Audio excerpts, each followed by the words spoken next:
Hi, welcome to the video. Make sure to like and subscribe if you enjoy, and comment your thoughts and opinions on the stories. Let's get started.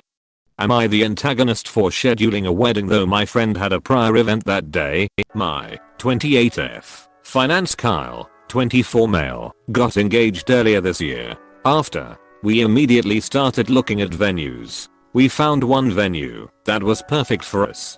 It was reasonably priced and covered all aspects of the wedding except for the photographer, so I would have little to plan. The venue had a September date for this year that we wanted to pick, since immediate family was on board and everything seemed to be falling into place perfect. I was texting my bridesmaids to let them know what was happening, and one of them, Amber, said she had a music festival the weekend of the wedding and said I can't pick that weekend. The only other dates they had was either starting next year in March or in October, and the October date falls on my late father's birthday. When I told her this she said, well, that just gives you more time to plan. But the venue was covering practically everything planning wise. I went back and forth, and after some long talks with family and friends, I went with the September date.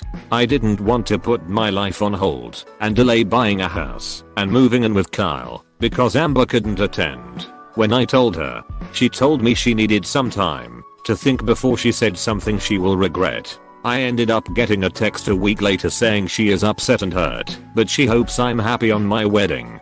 She has not been in contact with me after that, despite me trying to reach several times by call and text. We have been friends since elementary, and I'm just wondering, am I the antagonist for scheduling a wedding? Even though I knew one of my friends couldn't attend, it would be impossible to plan weddings around the availability of bridesmaids. Even if they can't be present, a true friend would let you go ahead and enjoy your day. There are still ways for them to participate in your marriage, even if they can't attend the wedding. Comment by team member Cody. Now for the top comments. NTA. You can't put your life on hold for someone attending a music festival. If she can't understand all of the moving pieces, that's on her.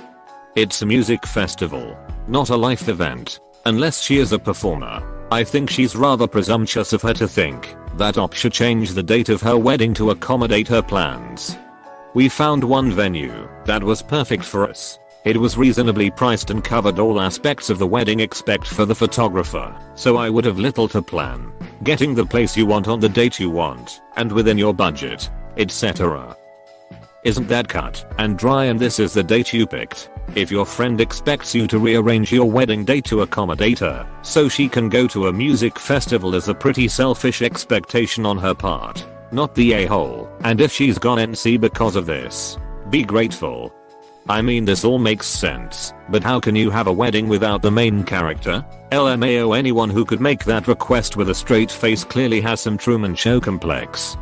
NTA. But your friend is. Not because she's picking a concert over a friend, but because she tried to dictate that your wedding needed to be based on her availability and being childish because she is blaming you for her choice. I'm sorry, but obviously you don't mean that much to her if she's doing this to you. Sounded like she was looking for an alternative as she's like to attend, not really dictating anything. Am I the antagonist for buying my girlfriend discount flowers? Now and again, when I would go to the supermarket, I would go past the flower section, and if there were some nice flowers in there that were reduced, I would pick them up for my partner. I had to stop doing this, because when I got home she seemed to take offense that they were reduced in price to say 50p. 60 cents. As if she's not worth full price flowers. The flowers were good and still fresh. I thought flowers were better than no flowers. I'm not a rich man and I always have to do the shopping. If I never bothered buying any flowers, I think it would have been okay. But I made the mistake of buying final day flowers.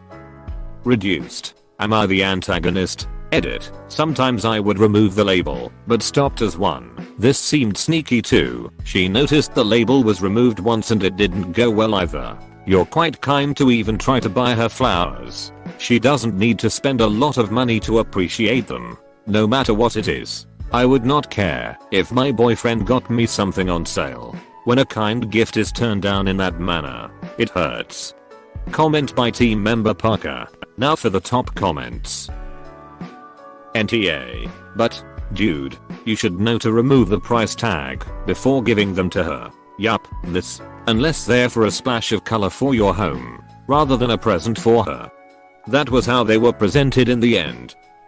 For the house. NTA, it shouldn't matter whether you went into the field yourself and picked some wildflowers or got them from the store for a great price. Flowers are flowers. She's ungrateful as heck, and I would honestly be upset if my partner didn't buy the discount ones, as it's a waste of money for something that only lasts a week.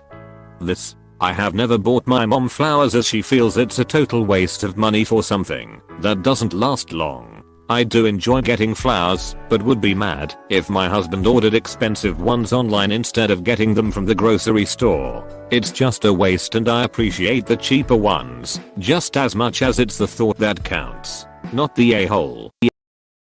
Am I the antagonist pushing past neighbor kids? I, 30F, live in an apartment building on the first floor. I have about an 8x10 grassy area outside of my back door. Most apartments decorate this space in my housing complex with grills, furniture, and plants. I have 2 outdoor chairs set up, but that is all. My next door neighbors have about a 16x10 grassy area outside of their back door due to the location on the side of the building, as well as access to an unused 24x10 grassy area on the side of the building. My neighbors' kids have chosen my grassy area as the place to throw around the football. My guess is to avoid their parents' really nice outdoor chairs, fire pit, grill, and flowers. Kind of annoying, especially when I want to just sit out there and relax. They also occasionally choose to sit on my furniture instead of their own, which is the most annoying part of it. About 6 months ago they started leaving trash laying all around in this area. I'm guessing someone saw them because a few months ago up came a notice to tell your kids to pick up their trash. Now it's only about 3 plastic water bottles a week I have to pick up. This weekend, Friday Monday, my fianc, 40 male, was homesick with something flu-like. On Friday about 11 AM, while he was sleeping, the neighbor kids, 11 male and 15 male, started pounding on my door. Look out, they're hiding and giggling. I had been on a phone call, so I just quietly remarked that there's people sleeping and on the phone and to please leave us alone. Now here's where I may be the asshole. I went out to dinner last night on my only day off with friends. They brought me back to my house and were coming in to pet the cats, then leave so as not to disturb sick fianc sleeping. I approached the door and I'm met by 11M's friends blocking the door saying what's the password. I tried to push past and he shoved his arm in front of me and yelled what's the password while 11 male laughed in the background. I pushed past and said I pay rent here and you don't. Then my friends tried to enter and this kid stood on his tiptoes, so he was as tall as them, and yelled only a couple inches from the one's face what's the password. I was pissed. I yelled leave her alone and they caved and let my friends in. I know they were kids and just playing, so am I the asshole for reacting the way I did? I'm so worried their father, who is a very large, very tall, very menacing man, is going to come and say something to me about it. Start keeping a log of these events and provide the apartment manager with a weekly or monthly list. Their parents ought to be keeping an eye on them and warning them that what they're doing is improper. Buy cameras and document everything. Inform the landlord of your complaint and gather proof. Comment by team member Corey. Now for the top comments. NTA. Get a doorbell camera and use the evidence to file a complaint with your property manager and law enforcement if necessary. Agree with the Ring doorbell. Helps a lot to have video of these incidents when talking to property management. But I'm seriously wondering if this person lives in my apartment complex, cause I've been having the same exact problem for months. The kids play on my freaking porch and leave their extreme mess everywhere. I have my own kids and they don't even play outside anymore cause those kids annoy them. We even got a letter about kids cleaning up as well. Myself and my upstairs neighbor reported it to the office this week cause they've become such a problem and have been doing the same crap where they won't get out of the way when people are simply trying to get to their homes. You are not tar. There's only so long you can put up with this kind of crap before you lose it a little. Report it to your office, and if you have any idea which apartments those kids live in, include that information. so the parents can be contacted. I just wouldn't recommend talking to the parents yourself. Someone here did that and essentially got told to screw off, that if they came back there would be violence, and the door shut in their face. I hope this problem can be resolved for you, and for me lol. NTA. I would tell the parents and property management what is going on. If the parents refuse to step up, tell them you will call the police on their kids for trespassing. Also, next time they leave trash in your yard, put it in a bag and leave it on their patio with a note saying how much they owe you for picking up after their kids. Am I the antagonist for making an awkward situation less awkward? By making a joke. Just a quick one, as it's really caused more controversy between me, 28 male, and GF, 28F, than it should emo. We were at the cinema last night. It was absolutely packed. Not a single empty seat in the place. Around halfway through the film, during a lull in the action, the film was quite quiet at this part, so any noise or conversation could have been clearly heard. A woman who was sitting around 6-7 seats down from us got up, as she must have needed to go to the bathroom or grab some snacks or whatever. She slowly made her way through the sea of legs in her way when, unfortunately for her, she stumbled over someone's legs and tripped, falling face first onto my lap, only for 1-2 seconds, and she then got herself to her feet, looking mortified, and apologized to me. At this point, everyone had glanced over due to the commotion. I could see that she was horrified and embarrassed.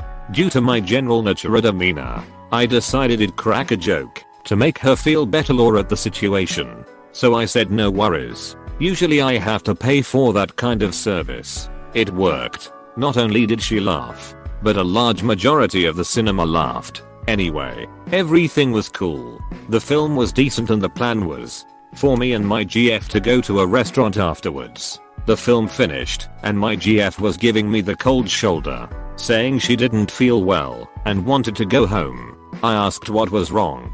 She snapped, nothing. Take us home. I don't feel well. After chipping away at her on the drive home, it turns out I had been an asshole because I embarrassed her by making a joke that the whole cinema heard and put unwanted attention onto her. I told her you had no attention on you. I was the one who made the joke. I don't see what the issue is here.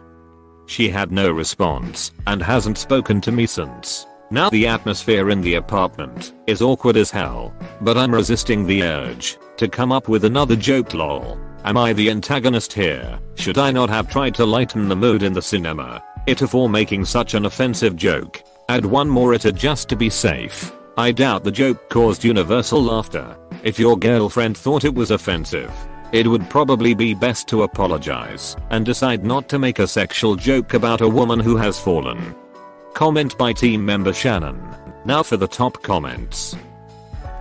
AITA, you tried to lighten the mood by making an inappropriate joke about you paying for sex. This may have lightened your mood, but it only served to embarrass both your girlfriend and, likely, the girl who tripped. The fact that she laughed does not mean she appreciated it. One laughs when tickled, even though it's a highly unpleasant sensation. The fact that she laughed does not mean she appreciated it. This was my thought as well. The woman's response could have been a nervous laugh, or she could have laughed to not make it even more awkward. She may have felt she had to laugh at Op's joke, since she's the one who accidentally stuck her face on his crotch, or since everyone was watching, laughed to not make it worse. There is a good chance though that she didn't genuinely appreciate your joke, that she was blowing you in public. There's a good chance that you joking about her blowing guys in public and getting a bunch of people in the cinema to laugh, it likely felt like AITA only made her feel worse. I get you thought you were defusing things and lightening the mood, but that's just kind of a dumb for you to think would be the outcome. The fact that you couldn't guess why your girlfriend was angry, you humiliating an innocent woman and publicly announcing you have to pay for sex since your girlfriend won't touch your D, is also dumb. You are not as cool and smooth as you think. Sure, some people in the theater may have thought it was funny, but you were not being kind to the women you joked about, nor were you being a classy boyfriend. Classy is a good word here. He definitely isn't classy. Info, would you have made the same comment if it was a guy? Absolutely. Hell, A guy would have been funnier. I agree lol. My guy. It's 2022. Are we still making these jokes? You're the a-hole. Not only are they still making these jokes, but they're branding any woman who doesn't find them funny humorless. You're the a-hole opus. Big time. Am I the antagonist for helping my sister elope and giving her my grandmother's special ring? This situation is a bit of a mess, so please bear with me some background to help understand the family dynamic. My 22 parents aren't understanding people. Dad, 57, is significantly worse. He thinks his way is the correct way and we always need to learn from him. He's very close to his siblings, especially my uncle Peter, 60, and always likes to take their opinions. I have a sister Laura, 28. She's amazing, but kind of soft, and gets emotional pretty easy. Growing up, my parents were manipulative and borderline emotionally abusive towards her, and I think she also tried to shelter me in a way. So my experiences growing up were quite different from hers. I thought she was just a drama queen, and didn't realize, until I got older. I'd say mom's changed, and tries to be supportive now. But dad's still good old dad. Me and Laura are close, but she's not as close to our parents, especially dad. But she still talks to them. My grams. Dad's mom gave me a ring as a gift for my 18th, which granddad had gifted her a long time back. It's not worth a lot, but definitely a special piece. Okay, now to the issue at hand. A couple years back Laura went on a date or two with a guy Harry, 30 I think, but nothing came of it.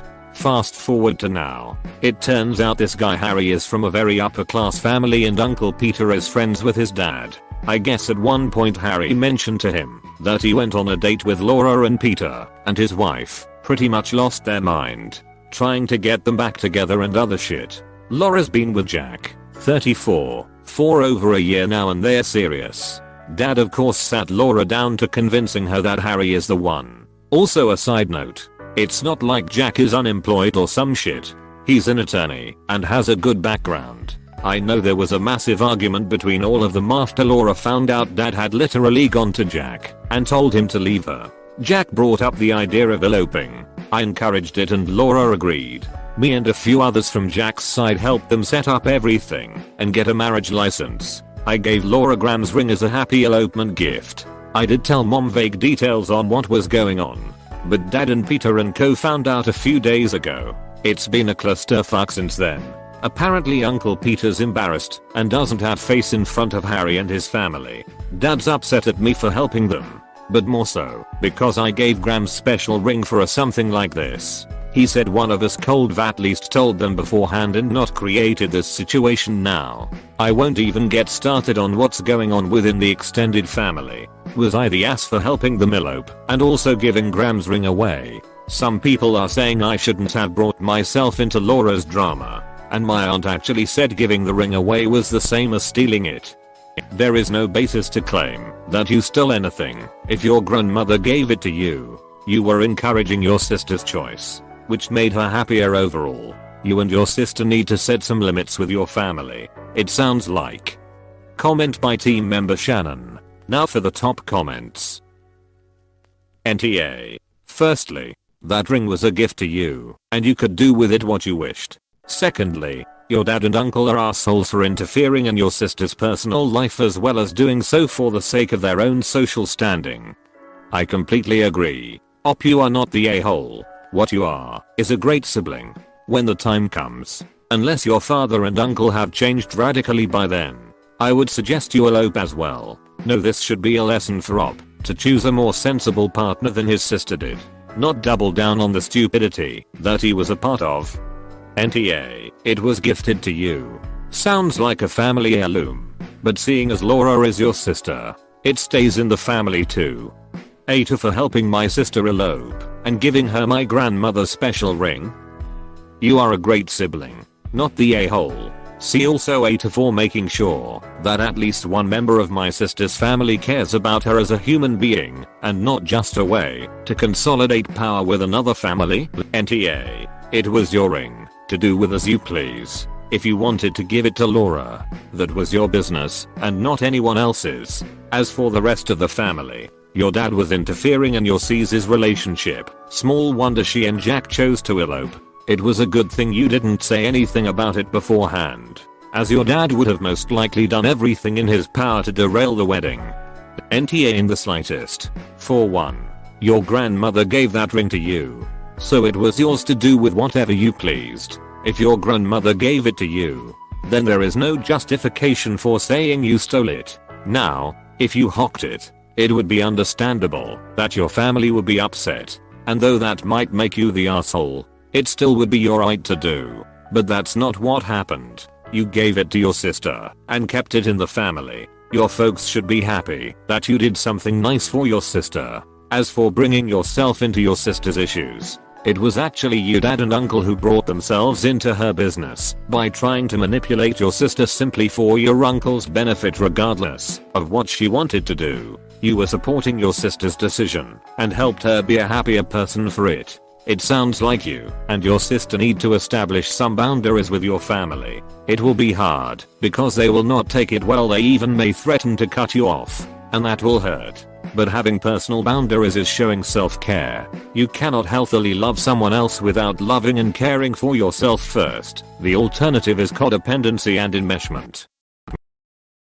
Am I the antagonist for being petty and not helping struggling Coworker? I, 23F, started at a new job a couple of weeks ago at a small optometry practice. I had lots of prior experience and quickly became comfortable and got into the flow of things at this new office. My coworkers are super nice and the nurse doctors are really chill. The problem I'm running into is that all my coworkers have their own niche that they prefer to do, and for some of them that's all they will do. For example, Andrea prefers pre-testing patients before they see the doctor, and if the phone is ringing off the hook and there's no one to answer, she will let it go to voicemail because it's the front desk job. I've asked the owners if there really are that rigid of positions, and they said they want everyone cross-trained and jumping in to help where needed. Anyway, today was a little rougher. I'm 38 weeks pregnant and have been incredibly sore and slow today. Usually it's not an issue, but for some reason today my body is not having it.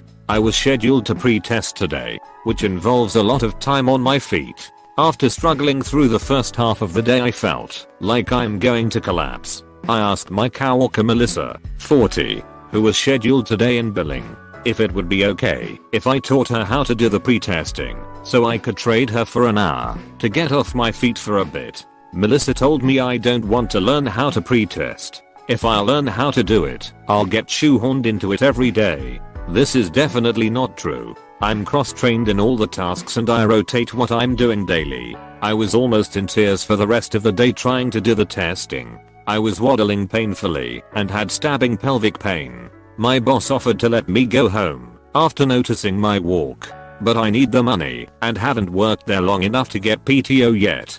Toward the end of the day I pre-tested the last patient and got to finally sit down and chart for a bit. The pain pretty quickly started to fade after that. Nearby, Melissa was getting flooded with phone calls and patients with insurance questions. I'm trained on billing and would normally have jumped right in to help, but I was feeling kind of petty and chose not to. Melissa turned to me after a bit and asked if I would take a call on hold to answer some billing questions for a really angry patient. I'm a little ashamed of this, but I responded I'd rather not get shoehorned into billing duties all the time. Melissa glared at me and turned back to her computer. She was incredibly stressed and overwhelmed after that. As the cherry on top, my boss came up to tell me I was good to leave 30 minutes early and that he'd pay me for that time. So I left Melissa in the dust. My husband says that while I was a bit petty, I'm not because I treated Melissa the same as she treated me. My conscience is bugging me about it, and I'm stressed that I've created drama in an otherwise drama-free work environment. But at the same time I don't feel like I was asking too much. Without any help, you completed your task for the day. She is capable of handling hers. Inform your boss of your condition regarding your workload, as are your superiors. Due to the lack of a well-organized distribution and flow of work, tasks and patients will begin to slip through the gaps with this method. Comment by team member Shannon. Now for the top comments. I appreciate your pettiness in this situation. It is not cool to ask for help from somebody you declined to help earlier. NTA. Treat others how you expect to be treated. Want help from other people. Be prepared to help back. I like the turn do not treat others how you would not wish to be treated slightly better. Don't help someone when they ask for help. Don't expect them to help you when you ask. Sometimes, when you are physically suffering and someone refuses to do even the teensiest bit to help, a dose of petty is fine. I wouldn't make a habit of this. But if your boss can see you are in total pain and is letting you go home early with pay, Melissa set the tone. You just followed her lead. Not the a-hole. And if you have to follow up with Melissa, explain to her that you were fatigued from the pain you had to deal with all day protesting and didn't have the bandwidth for an angry customer. I don't think you need to full on apologize. Just give her the reason and let her reflect. Close bracket. I agree with this. ESP the small AMT of petty. That ops conscience is bothered shows already they are the better person. And further petty isn't good for them. But this one had it coming. And it might be instructive for Melissa. Honestly sounds like management needs to do a better job. 100% leaving it up to staff to figure out how to assign duties and what they have to do means that your conscientious and thoughtful people will take on the stuff nobody else wants and then they'll leave because they're not even getting recognized or awarded for it. That's a fact. NTA. You provided a learning experience for your unhelpful coworker. What comes around goes around. She brought this on herself. If she'd been game to learn how to pre-test and swap with you for a little bit, she might have been doing that. And you might have been the one getting slammed in billing, and you would have probably been happy to deal with that, because at least it wasn't causing you physical pain.